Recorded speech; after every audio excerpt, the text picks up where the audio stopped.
다 같이 마음과 뜻과 정성을 다해서 새벽 기도회 드리겠습니다.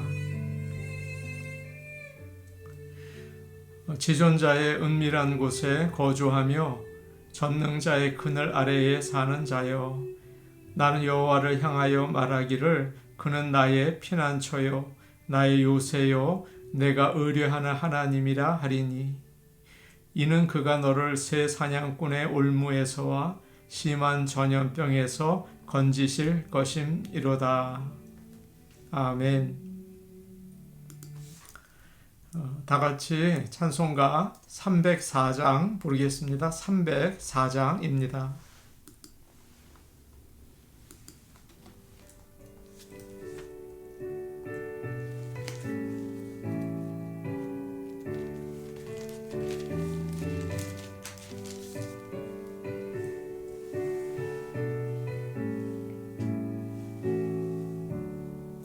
그 크신 하나님의 사랑 말로 다 형용 못하네.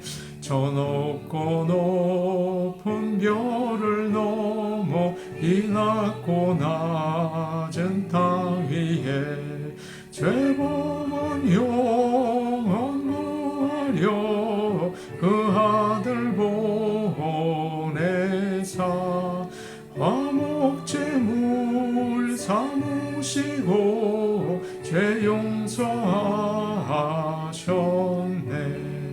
하나님 구신 사랑우 정량다 못하네.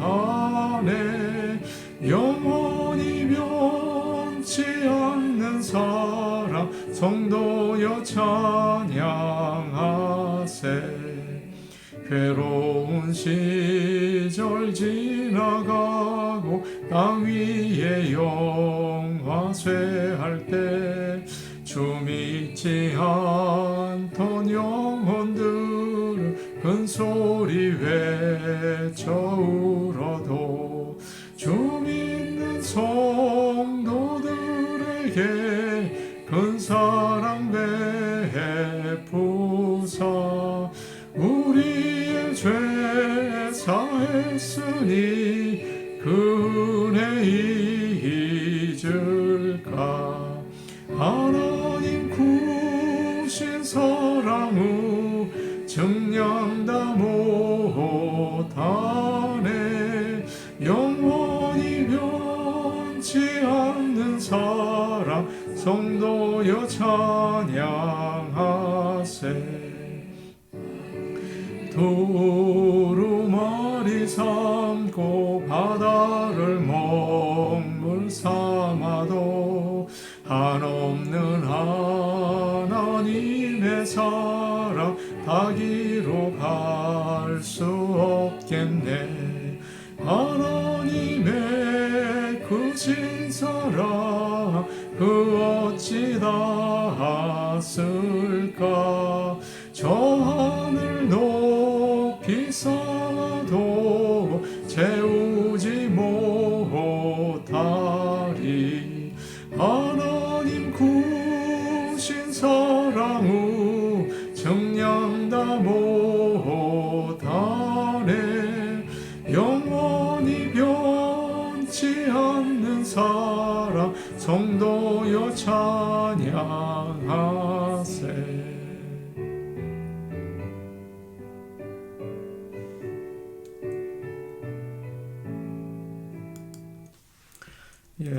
이제 찬송가 585장 부르겠습니다. 찬송가 585장입니다.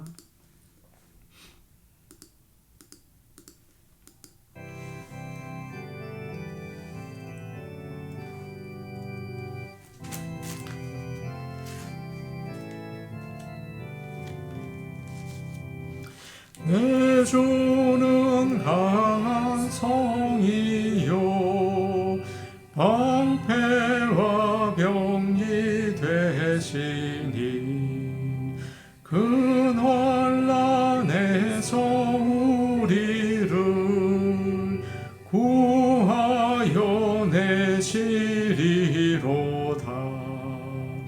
예돈 수마귀는 이때도 힘을 써 모략과 권세로 무기를 삼으니 전하에 누가 당하랴. 내 힘만 의지할 때는 패할 수밖에 없도다. 힘 있는 장수 나와서 날 대신하여 싸우네. 이 장수 누군가 주 예수 그리스도 만군의 주로다. 당할 자 누구랴. 반드시 이기리로다. 이 땅에 마귀 들끓어 우리를 삼키려 하나. 겁내지 말고 섰거라. 진리로 이기리로다. 친척과 재물과 명예와 생명을 다 빼앗긴데도 진리는 살아서 그 나라 영원하리라.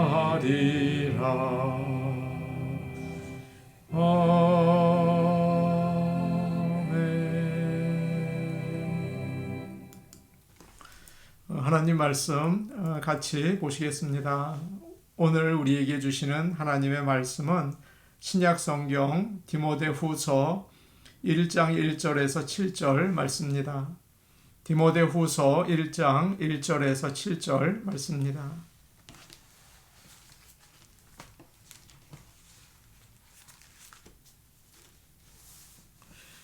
제가 가지고 있는 성경 343페이지에 있습니다. 343페이지에 있습니다. 디모데후서 1장 1절에서 7절 말씀을 우리 한 목소리로 같이 읽겠습니다. 하나님의 뜻으로 말미암아 그리스도 예수 안에 있는 생명의 약속대로 그리스도 예수의 사도된 바울은 사랑하는 아들 디모데에게 편지하노니 하나님 아버지와 그리스도 예수 우리 주께로부터 은혜와 긍휼과 평강이 내게 있을지어다. 내가 밤낮 간구하는 가운데 쉬지 않고 너를 생각하여 청결한 양심으로 조상적부터 섬겨오는 하나님께 감사하고 내 눈물을 생각하여 너 보기를 원함은 내 기쁨이 가득하게 하려 함이니 이는 내 속에 거짓이 없는 믿음이 있음을 생각함이라. 이 믿음은 먼저 내 외조모 로이스와 내 어머니 유니게 속에 있더니 내 속에도 있는 줄을 확신하노라. 그러므로 내가 나의 안수함으로 내 속에 있는 하나님의 은사를 다시 부리듯 하게 하기 위하여 너로 생각하게 하노니 하나님이 우리에게 주신 것은 두려워하는 마음이 아니요 오직 능력과 사랑과 절제하는 마음이니. 아멘. 하나님께서 오늘 아침 우리에게 새로운 소망과 능력을 주시기를 간절히 원합니다. 오늘 우리는 사도 바울이 제자이며 동역자 그리고 믿음의 아들인 디모데에게 보낸 편지 그 말씀을 통해서 은혜를 나누려고 합니다. 바울에게는 믿음의 아들이 있었습니다. 바로 디모데이죠. 바울은 그에게 그가 세운 에베소 교회의 목회를 맡겼습니다. 그리고 목회자에게 필요한 여러 가지 말씀을 이 디모데서에서 전해주고 있습니다. 그러나 이 말씀은 단지 목회자에게만 필요한 말씀이 아니고 우리 모든 믿는 자들에게 필요한 말씀입니다. 하나님께서 은혜 주시기를 원합니다. 디모데는 평생 바울과 함께 사역을 하고 그의 뒤를 이어서 목회를 하게 되었습니다. 내려오는 말에 의하면 바울이 순교를 당한 다음에 디모데도 순교를 당했다고 합니다.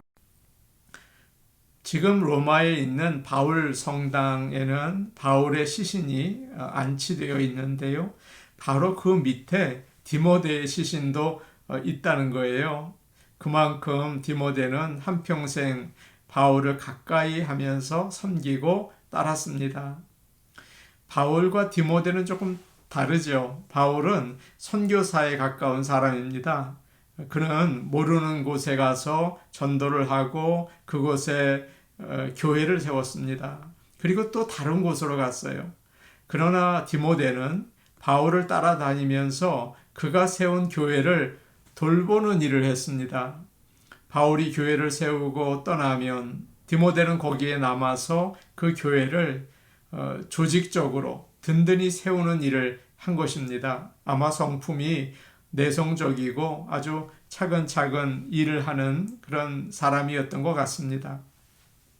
바울이 선교사였다면 디모데는 목회자인 거죠.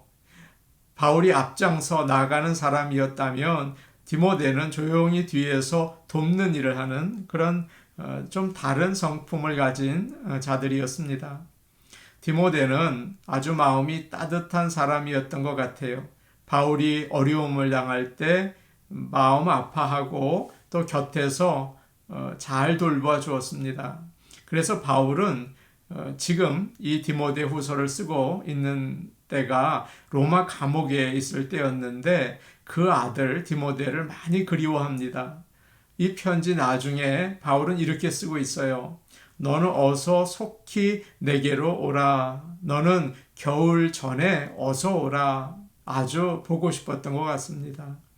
바울은 지금 자신이 곧 순교할 거라는 것을 알고 있었습니다. 그래서 특별히 자기에게 소중한 그 디모데가 함께 있기를 간절히 원하고 있습니다. 오늘 말씀 1절 말씀 우리 같이 읽도록 하죠. 1절 말씀입니다. 시작. 하나님의 뜻으로 말미암아 그리스도 예수 안에 있는 생명의 약속대로 그리스도 예수의 사도된 바울은. 인사말이죠. 누가 편지를 보냈는지 이야기하고 있습니다. 여기서 바울은 자신을 사도라고 소개를 합니다. 다른 성경에도 그렇게 소개를 하죠. 그런데 디모데서는 교회에 보내는 공적인 편지가 아니라 개인에게 보내는 편지 아닙니까? 그런데 굳이 자신을 사도라고 소개할 필요가 있나 그런 생각이 들어요. 그러나 바울은 자신을 사도라고 소개하고 있습니다. 그는 자신이 사도라는 것이 얼마나 소중한지 잘 알고 있었습니다. 그리고 그 사도의 권위를 가지고 하나님의 말씀을 디모데에게 전하고 있는 것입니다. 1절 말씀 앞부분을 보니까 하나님의 뜻으로 말미암아 사도되었다. 그렇게 이야기하고 있습니다. 자신의 뜻이 아니라는 거예요. 또 교회의 뜻도 아닙니다. 하나님의 뜻에 따라서 사도가 되었다고 이야기하고 있어요. 내가 사도가 된 것은 내가 원해서가 아니라 하나님이 원한 것이라는 뜻입니다. 그렇기 때문에 하나님께서 나를 통해서 원하시는 일을 하신다. 그런 확신이 이 고백 가운데 담겨져 있는 것입니다. 그래서 바울은 담대하게 하나님의 말씀을 전하고 생명을 내놓고 하나님의 일을 할 수 있었던 것이지요. 하나님께서 내 뒤에 계신다. 하나님이 나의 백이다. 그런 확신이 그에게 있었습니다. 그래서 1절 말씀은 참 귀중한 말씀입니다. 여러분이 아시는 것처럼 사도는 아주 특별한 직분입니다. 예수님을 직접 만나고 예수님의 음성을 직접 들은 그런 사람들이에요.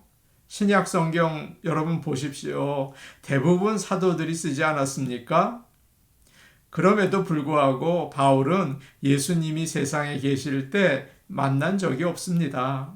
오히려 바리새인이었기 때문에, 유대인이잖아요. 그래서 예수 믿는 자들을 더 미워했습니다. 예수 믿는 자들을 박해하는 일에 앞장섰죠. 다메섹에 믿는 사람들이 있다는 정보를 듣고 그리로 살기가 등등해서 가지 않았습니까? 그 길에서 부활하신 주님을 만났습니다. 거기서 그는 완전히 변화되었습니다. 절대 예수를 믿을 수 없는 사람이었는데 정말 뜨겁게 복음을 전하는 사람이 되었습니다. 자신의 생명 아끼지 않고 어떤 위험도 무릅쓰고 복음을 전했죠. 그래서 그는 하나님의 뜻으로 말미암아 사도가 되었다고 말씀하고 있어요. 여러분, 그런 말이 있습니다. 부르심을 피할 수 있으면 피하라. 하나님은 선택하신 자를 반드시 부르신다라는 말입니다. 우리가 피하려고 해도 피할 수 없다는 뜻이죠. 영국의 성공회 신부이고 또 신학자였던 존 스토트라는 사람이 있습니다. 그는 17살 때 예수를 믿고 변화가 되었습니다. 그리고 6개월이 지난 다음에 자신이 영국 교회 목회자로 부르심을 받았다는 사실을 확신하게 되었어요. 이제 그가 대학을 마치고 목회자가 되려고 할 때 부모님이 반대를 했습니다. 그때 존 스토트는 아버지에게 편지를 썼습니다. 아버지가 어떻게 생각하시든지 나는 하나님으로부터 교회에서 하나님을 섬기라는 분명하고 거절할 수 없는 부르심을 받았습니다. 지난 몇 년 동안 이 부르심은 점점 확실해졌습니다. 나는 하나님의 복음을 위해서 부르심을 받았습니다. 나에게 더 귀한 섬김은 없습니다. 다른 것은 구하지 않겠습니다. 그런 편지를 쓰고 목회자의 길을 간 것입니다. 하나님이 그의 자녀, 우리를 부르신 것도 마찬가지예요. 우리가 세상에 태어나기 전에 하나님께서 세상을 만드시기도 전에 우리를 그의 자녀로 부르셨습니다. 우리가 하나님의 자녀가 된 것은 나의 뜻이 아니고 완전히 하나님의 뜻인 것을 여러분께서 믿고 감사하시기를 바랍니다. 내가 원해서 믿었다면, 마음에 들지 않으면 안 믿으면 되죠. 내가 원해서 목사가 되었다면 힘들면 그만두면 되지요. 그러나 하나님께서 부르셨어요. 하나님께서 자녀 삼으셨어요. 그래서 끝까지 인도하십니다. 믿음 주시고 하나님의 일을 하는데 필요한 능력도 주시는 줄로 믿습니다. 우리는 참 부족합니다. 약하죠. 실수도 얼마나 많이 합니까? 그러나 하나님께서는 우리를 부르신 것을 후회하지 않으신다고 말씀하세요. 우리는 자꾸 하나님의 손을 놓습니다. 그러나 주님은 절대 놓지 않으십니다. 모세가 이스라엘 백성을 약속의 땅으로 인도하라는 그런 하나님의 명령을 받았을 때 걱정이 됐어요. 그리고 두려운 생각이 들어서 사양을 합니다. 하나님, 저 못합니다. 말도 못합니다. 능력도 없습니다. 그러나 하나님께서 모세에게 가라, 모세야. 내가 너와 함께 하겠다. 그렇게 말씀하세요. 그래서 한 번도 가본 적이 없는 길, 혼자도 아니고 이스라엘 백성들 다 데리고 가는 일이 얼마나 무겁게 느껴졌겠습니까? 음식이나 물이 보장된 것도 아니에요. 또 원수들이 기다리고 있어요. 그러나 하나님께서 내가 함께 하겠다라는 약속을 주셨기 때문에 그것을 믿고 그는 가게 됩니다. 모세의 뒤를 이어서 이스라엘 백성을 가나안 땅으로 인도한 여호수아도 마찬가지죠. 여러분, 하나님께서 여호수아에게 주신 말씀을 기억하십니까? 내 평생에 능히 너를 대적할 자가 없을 것이다. 내가 모세와 함께 있었던 것 같이 너와 함께 있을 것이다. 그리고 유명한 말씀을 주시죠. 강하고 담대하라.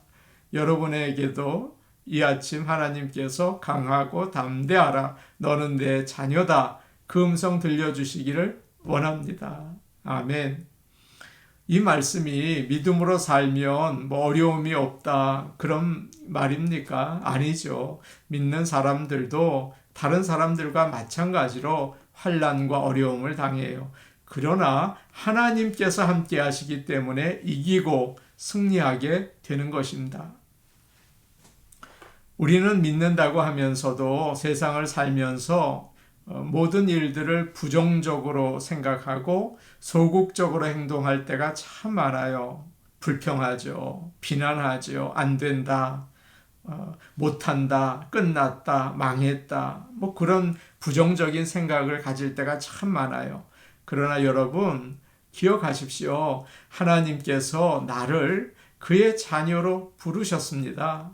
나와 함께 하십니다. 그렇기 때문에 나는 할 수 없어요. 나는 부족해요. 그러나 우리 하나님께서 하십니다. 그렇기 때문에 믿음으로 사는 사람은 달라요. 긍정적일 수 있죠. 적극적으로 행동할 수 있죠. 우리가 알거니와 하나님을 사랑하는 사람, 곧 그 뜻대로 부르심을 받은 사람에게는 모든 것이 합력하여 선을 이루느니라. 아멘. 여러분, 하나님께서 우리를 자녀 삼으셨습니다. 하나님께서 우리를 그의 백성 삼으셨습니다. 그렇기 때문에 하나님이 인도하십니다. 에디슨은 유명한 과학자죠. 백열등을 전구를 만들었는데 그때 가장 중요한 것이 그 필라멘트를 만드는 일이었다고 합니다. 전류가 지나가도 타지 않아야 되고 빛을 내야 하는 그런 재료가 필요했대요. 90가지 재료를 실험을 했는데 알맞은 것을 찾기가 참 어려웠습니다. 그러자 조수가 옆에 있다가 이야기를 합니다. 선생님, 필라멘트를 만드는 것은 불가능한 것 같습니다. 벌써 90번이나 실험을 했지만 실패하지 않았습니까? 여기서 그만두시는 게 좋을 것 같습니다. 그러자 에디슨이 이런 말을 했다고 합니다. 자네는 왜 우리가 실패했다고 생각을 하나? 필라멘트에 맞지 않는 재료가 무엇인지 우리가 실험한 거네. 그리고 90번이나 성공했어. 그렇게 긍정적으로 보았다고 해요. 그런 마음을 가지고 2400번을 실험해서 필라멘트 재료를 발견한 거죠. 그래서 우리는 이렇게 밝은 세상에 살게 되었습니다. 오늘 말씀에서 바울은 하나님의 뜻으로 말미암아 사도가 되었다고 이야기를 합니다. 하나님의 뜻으로 말미암아 우리는 하나님의 자녀가 되었습니다. 무슨 일을 만나든지 그분이 함께 하십니다. 또 하나님께서 인도하십니다. 나는 할 수 없지만 우리 하나님께서 하십니다. 오늘도 어려운 일을 우리가 만나겠죠. 그러나 여러분 믿음의 눈으로 보시고 긍정적으로 생각하시고 적극적으로 행동하시기를 바랍니다. 여러분의 가정에 하나님께서 역사하실 줄로 믿습니다. 우리 같이 기도하는 시간 갖도록 하겠습니다. 오늘 주신 말씀 여러분 기억하면서 주님이 나를 자녀로 삼으셨습니다. 하나님 아버지께서 지키실 것을 믿습니다. 그렇게 기도하시기 바랍니다. 오늘도 믿음으로 생각하고 행동하게 하여 주시옵소서. 코로나를 물리쳐 주시고 모든 성도들이 예배드릴 수 있도록 인도하여 주시옵소서. 힘든 상황 가운데에서도 예배드리는 생활하게 하시고 대면 예배에 우리 성도들이 나올 수 있도록 도와주시옵소서. 우리 교회가 믿지 않는 성도들을 마음에 품고 기도하고 전도하게 하여 주옵소서. 우리 같이 기도하시겠습니다. 은혜로우신 아버지 하나님 감사합니다. 아버지 하나님, 주님이 나를 자녀 삼아 주셨습니다. 어떤 어려움이 있어도 하나님께서 함께 하시며 끝까지 돌봐주시고 우리가 하나님의 일을 할 때 힘을 주실 줄로 믿습니다. 아버지 하나님, 우리가 오늘도 어려운 일을 당하겠지만 긍정적으로 생각하며 적극적으로 행동하며 하나님께서 함께 하실 것을 믿고 나가게 하여 주시옵소서. 은혜로우신 아버지 하나님, 코로나를 물리쳐 주시옵소서. 그리고 모든 성도들 대면 예배에 나올 수 있도록 도우시고 교회가 일어날 수 있게 하시며 구원의 소식 전할 수 있게 도와 주시옵소서. 은혜로우신 아버지 하나님, 기도합니다. 우리 교회 모든 성도들, 믿지 않는 자들 마음에 품고 기도하게 하시고 전도할 수 있는 능력을 주셔서 복음이 이 땅에 전파되며 예수 그리스도의 사명을 감당하는 교회 될 수 있도록 우리 교회를 사용하여 주시옵소서. 예수님의 이름으로 기도하옵나이다. 아멘. 은혜로우신 아버지 하나님 감사합니다. 저희를 사랑하셔서 주의 자녀 삼아주시니 감사합니다. 한시라도 잊지 말게 하시고 하나님이 나를 부르셨다. 하나님께서 나의 구주가 되어주시고 함께 하신다는 사실을 믿고 모든 일을 믿음으로 승리하게 하여 주시옵소서. 긍정적으로 생각하게 하시며 또 적극적으로 행동하는 가운데 모든 일을 하나님과 함께 감당할 수 있게 도와주시옵소서. 우리 교회가 믿지 않는 자들을 마음에 품고 기도하고 전도할 수 있는 부흥하는 교회 되게 도와주시옵소서. 예수님의 이름으로 기도하옵나이다. 아멘. 하나님께서 우리를 부르셨습니다. 하나님이 책임져 주십니다. 오늘도 믿음으로 승리하시기 바랍니다. 개인기도 하시겠습니다.